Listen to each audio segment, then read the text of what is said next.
Hi everyone, स्वागत है आप सभी का आपके अपने चैनल हिंदी निकेतन पर। शिक्षक भर्ती से रिलेटेड या फिर बीपीएससी से रिलेटेड कोई भी महत्वपूर्ण अपडेट होती है तो सबसे पहले आपके अपने चैनल हिंदी निकेतन के माध्यम से अपडेट आपको दी जाती है।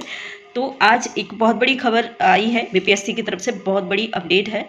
और अपडेट टीआरई 1 और टीआरई 2 टीआरई 3 सभी के लिए महत्वपूर्ण है, साथ ही उन लोगों के लिए ज़्यादा महत्वपूर्ण है जो लोग अदर स्टेट से बिलोंग करते हैं। जी हाँ, पटना हाई कोर्ट की तरफ से एक आदेश जारी हुआ है, उस आदेश को हम देखेंगे। साथ ही महिलाओं के लिए जो है बुरी खबर है, और साथ ही महिलाओं के लिए क्या, ये सभी के लिए बुरी खबर है, लेकिन इसमें जो हाईलाइट किया गया है विशेषकर महिलाओं के लिए किया गया है।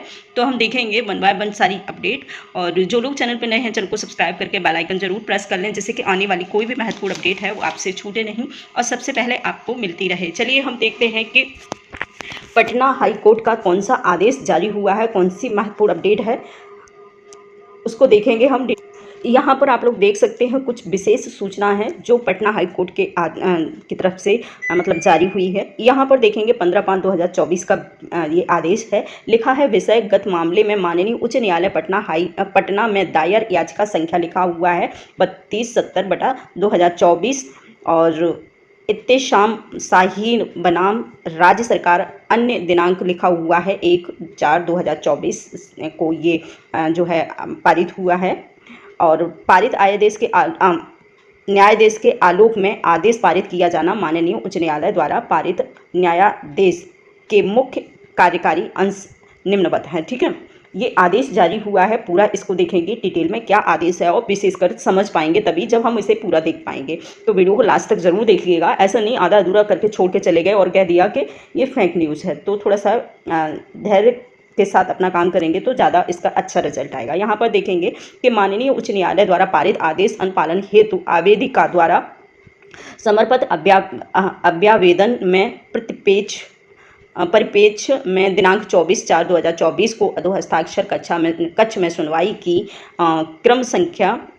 गई। सुनवाई के क्रम में आवेदिका उपस्थित हुई। उन्होंने स्वयं अपना पक्ष रखा और सुनवाई के क्रम में आवेदिका द्वारा ये बताया गया कि बिहार लोक सेवा आयोग द्वारा विज्ञापन संख्या 27/2023 यानी कि टीआरई 2 की बात हो रही है। ठीक है, 23 के तहत संस्कृत विषय में वर्ग 6 to 8 तक के विद्यालय अध्यापक के पद पर नियुक्ति हेतु सफल घोषित करते हुए अरवल जिला आवंटित किया गया। आवेदिका का कहना है कि केंद्रीय शिक्षक पात्रता परीक्षा सीटेट में 60% अंक से कम अंक होने के कारण काउंसलिंग को रोक दिया गया। आवेदिका का यह भी कहना है कि वे बिहार लोक सेवा आयोग के विज्ञापन संख्या 27/2023 की विज्ञप्ति के पृष्ठ संख्या 5 में स्पष्ट लिखा है कि सामान्य कोटि की महिलाओं को, ठीक है, सीटेट में 55% अंक होना आवश्यक है। ठीक है, अब आप यहाँ पर समझ पा रहे होंगे कि मैं किस विषय पर बात कर रही हूँ। बात है कि जो टीआरई 1 हो या टीआरई 2 हो, 1 की तो शायद ज्वाइनिंग हो ही गई है, लेकिन अब जी विशेषकर विशेषकर टीआरई 3 और टीआरई 2 का मामला है। टीआरई 2 का क्यों है? क्योंकि बहुत सारे ऐसे अभ्यर्थी हैं जो नियुक्ति होने के बावजूद भी उनको अभी ज्वाइनिंग नहीं मिली है। ठीक है, और टीआरई 3 के लिए इसलिए महत्वपूर्ण है क्योंकि अब जो प्रक्रिया इसमें है वही प्रक्रिया नेक्स्ट जो टीआरई 3 आ रहा है उसमें भी लागू होगी। तो सभी दोनों ही महत्वपूर्ण ये अपडेट है दोनों के लिए। अब देखेंगे यहाँ पर कि क्या कहा गया है। इसमें कहा गया है कि सीटेट में जो है 55% मार्क्स जबकि विज्ञापन में दिया हुआ है। ठीक है, तो जो एक कैंडिडेट है उनका जो संस्कृत विषय में उनका जो है चयन हुआ 6 to 8 के लिए। ठीक है, बट उन्हें ज्वाइनिंग नहीं दी जा रही है क्योंकि उनके 55% मार्क्स हैं सीटेट में। ठीक है, सीटेट की बात हो रही है यहाँ पर, सीटेट में, और उनको ज्वाइनिंग नहीं मिल रही है, जबकि आदेश में ये कहा गया है कि 55 महिलाओं को 55% जो है अंक लाना आवश्यक है। ठीक है, बात ये है। अब इसे पूरा डिटेल में और समझेंगे तो पूरा साइज समझ आ पाएगा आप सभी को।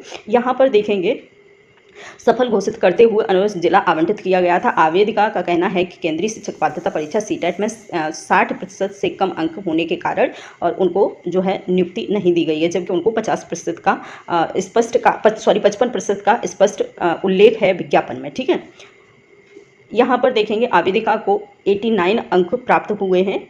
ठीक है, सीटेट में जो 55% से अधिक हैं, जो सामान्य महिला अभ्यर्थी कोटि के अंतर्गत निर्धारित योग्यता धारण करती हैं। आवेदिका के द्वारा काउंसलिंग कराते हुए नियुक्ति पत्र निर्गत करने का अनुरोध किया गया है। उनका कहना है कि भाई हमको जो है ज्वाइनिंग दी जाए, क्योंकि हमारे जो है सीटेट में 55% से अंक जो हैं ज़्यादा हैं और वो क्वालिफाई हैं, क्योंकि उसमें जो आवेदन विज्ञापन में 55% अंक का होना आवश्यक है महिलाओं के लिए। ठीक है, अब पूरी बात ध्यान से सुनिए तभी समझ आ पाएगी आपको।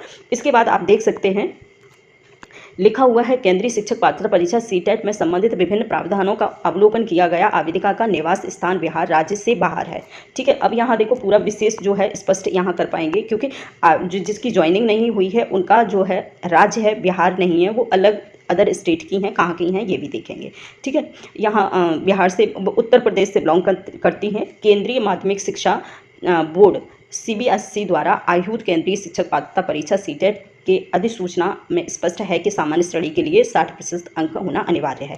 आप देख सकते हैं कि जो सामान्य श्रेणी की महिलाएं हैं या फिर पुरुष हैं उनको 60% अंक लाना यानी कि 90 मार्क्स लाना बहुत ज़्यादा आवश्यक है, तभी वो क्वालिफाई हो पाएंगे, अदरवाइज नहीं हो पाएंगे। ठीक है, और जबकि बिहार की जो आदेश विज्ञापन आया है उसमें 55% महिलाओं के लिए ज़रूरी मांगा है। ठीक है, और जो अब यहाँ बात हो रही है कि जो है इसमें जो स्पष्ट रूप से कहा गया है कि अदर स्टेट की जो महिला हैं, ठीक है, वो उन्होंने स्पष्ट नहीं किया है, बट जो ज़रूरी चीज़ है, जो मतलब स्पष्ट रूप से जो इन पर जो इनकी काउंसलिंग रोकी गई है वो इसीलिए रोकी गई है क्योंकि वो अदर स्टेट की हैं और वो अपनी क्वालिफाई मार्क्स को पूरा नहीं करती हैं। पूरा इसको और डिटेल में देखेंगे, लिखा हुआ है यहाँ पर देखेंगे, सामान्य श्रेणी की अभ्यर्थी को 60% या अधिक अंक प्राप्त करने पर ही उन्हें योग्य घोषित किया जाएगा। उसी प्रकार सामान्य वर्ग की महिलाओं को 60% या अधिक अंक प्राप्त करने पर उन्हें योग्य घोषित किया जाएगा। ठीक है, अधिसूचना में यह भी अंकित है कि विद्यालय प्रबंधन राज्य सरकार आरक्षण नीति के तहत अनुसूचित जाति, अनुसूचित जनजाति, अति पिछड़ा वर्ग एवं निःशक्त व्यक्तियों को छूट दे सकेगी। और ध्यानातव्य हो कि बिहार राज्य में महिलाओं को शिक्षक नियुक्ति में 50% आरक्षण दे है। इसी के परिप्रेक्ष्य में राज्य सरकार ने पिछड़ा वर्ग, अंत्य पिछड़ा वर्ग एवं सामान्य श्रेणी की जो महिलाएं हैं, इसके बाद आप देखेंगे यहाँ पर लिखा है, उम्मीदवारों को शिक्षक पात्रता परीक्षा न्यूनतम 55% अंक एवं अनुसूचित जाति, अनुसूचित जनजाति, निःशक्त कोटि के उम्मीदवारों को 50% अंक जो है निर्धारित किया गया है। सामान्य प्रशासन विभाग द्वारा प्रावधानित है कि राज्य के मूल निवासी, ठीक है, यहाँ पर स्पष्ट रूप से लिखा हुआ है कि राज्य के जो मूल निवासी हैं यानी कि बिहार के लोग हैं, ये नियम उन्हीं पर सिर्फ लागू होगा। अधिनियम 3/1992 के अधीन राज्य में आरक्षण लाभ प्राप्त कर सकेंगे। ठीक है, यानी कि जो बिहार राज्य के लोग हैं, वो बिहार राज्य के निवासी हैं, उन्हीं को ये जो है आरक्षण दिया जाएगा। अदर स्टेट की चाहे महिलाएं हो या चाहे पुरुष हो, चाहे किसी भी कैटेगरी की हो, उनको कोई भी आरक्षण नहीं दिया जाएगा। तो ये बात आप स्पष्ट रूप से समझ लें। बहुत सारे हमने एक वीडियो भी बनाया था, उसमें भी हमने कहा था कि जो अदर स्टेट के जो कैंडिडेट हैं, चाहे वो महिला हो, चाहे वो किसी भी कोटि के हों, किसी भी मतलब श्रेणी में आते हों, चाहे वो जनरल में SC हो, ST या फिर SC में आते हों, उनको कोई भी किसी भी प्रकार का आरक्षण नहीं दिया जाएगा।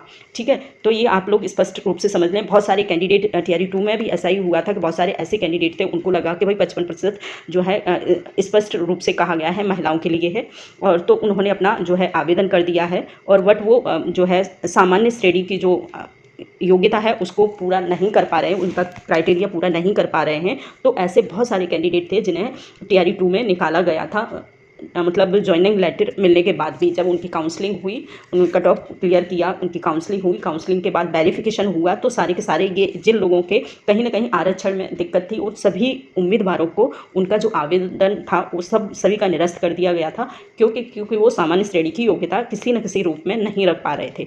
तो अब आप समझ सकते हैं TRE 3 में आप ऐसी गलती बिल्कुल भी मत करना। जिन्होंने जो अदर स्टेट के हैं, चाहे वो MP, UP, राजस्थान कहीं के भी हों, और जब तक वो अपनी सामान्य श्रेणी का अपना जो है योग्यता नहीं कर पा रहे हैं, तो मेरे हिसाब से एग्ज़ाम देने मत जाना, वरना आपका फालतू में आपकी मेहनत बेकार जाएगी। तो स्पष्ट रूप से ये कहा गया है कि जो बिहार राज्य के हैं, जो बिहार के निवासी हैं, सिर्फ उन्हीं को आरक्षण दिया जाएगा। अदर स्टेट के कोई भी कैंडिडेट हो, चाहे महिला हो, SC हो, ST हो, OBC हो, जनरल हो, किसी को भी कोई भी किसी भी प्रकार का आरक्षण नहीं दिया जाएगा। ठीक है, तो आप ये बात को स्पष्ट रूप से समझ लें। अब जी इसमें बहुत सारा पिछली बार TRE 2 में बहुत सारे जो कैंडिडेट थे उनका ये हुआ था, उनके आवेदन को निरस्त कर दिया गया था, उनको जॉब नहीं मिली थी, और जबकि इसीलिए वो लोग हाई कोर्ट चले गए थे। और हाई कोर्ट ने अब स्पष्ट कर दिया है कि इसमें कोई भी कुछ भी आरक्षण नहीं दिया जाएगा अगर आप अदर स्टेट से बिलोंग करते हैं तो, ठीक है। तो आप ये बात ज़रूर समझ लेंगे कि अगर आप अदर स्टेट से बिलोंग करते हैं तो आप अपना क्राइटेरिया पूरा ज़रूर करके रखिएगा, ठीक है। यहाँ लिखा है कि बाहर के निवासी इस अधिनियम के अधीन आरक्षण का लाभ हेतु दावा नहीं करेंगे, ठीक है। स्पष्ट ये भी कह दिया है कि इस नियम के तहत कोई अदर स्टेट का अगर कोई दावा करता है कोर्ट में जाकर के तो वो भी नहीं कर सकेगा, चूँकि आवेदिका राज्य के बाहर के निवासी हैं एवं सामान्य श्रेणी के तहत आती हैं, जिस कारण उन्हें बिहार राज्य के अंतर्गत आरक्षण का लाभ देय नहीं होगा। युक्त परिप्रेक्ष्य में ही बिहार राज्य के बाहर के महिला अभ्यर्थियों को शिक्षक पात्रता परीक्षा में भी पूर्णांक हेतु 5% का छूट दे नहीं होगा। आप समझ पा रहे हैं, पूरा स्पष्ट रूप से ये क्लियर हो चुका है, हाई कोर्ट का आदेश है। तो आप नेक्स्ट TRE 3 में ये वाली गलती बिल्कुल भी मत करना। तो थैंक यू, बाय बाय, आज टाइम।